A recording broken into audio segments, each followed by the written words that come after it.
ดีพี่น้องสบายดีพี่น้องมาทุกคนเด้อมาท่องเที่ยวทั้งกันเด้อพี่น้องนี่น้ำตกตาดงาเส้นพูดพี่น้องเป็นเย็นตัวนี้เนาะ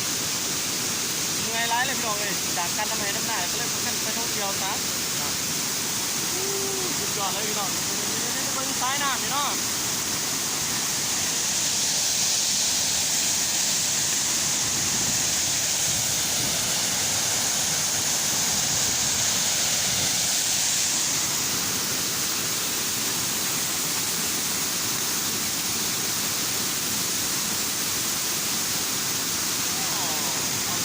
ตอนพี่น้อง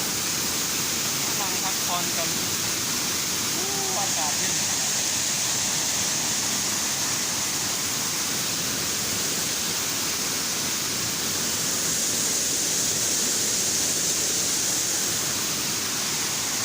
เอาสุดๆพี่น้องบรรยากาศ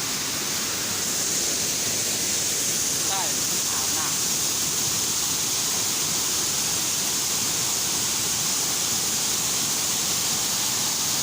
ต้อนไอนะ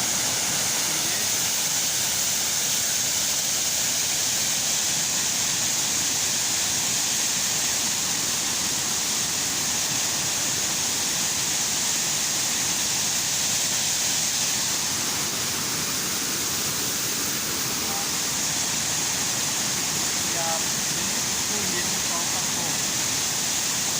ออกไปเลยเย็น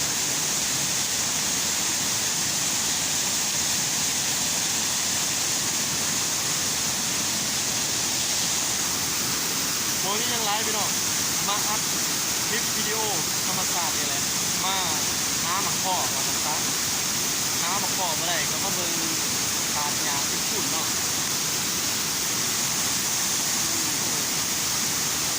อากาศโคตรดีพี่น้องอากาศสดๆเลย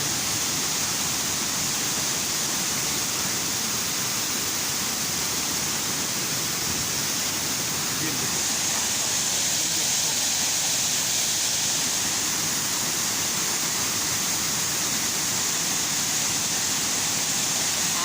ขอบใจพี่น้องที่เขามาเบิ่งมาชมเด้อฝากเป็นกำลังใจให้เราหน่อยแม่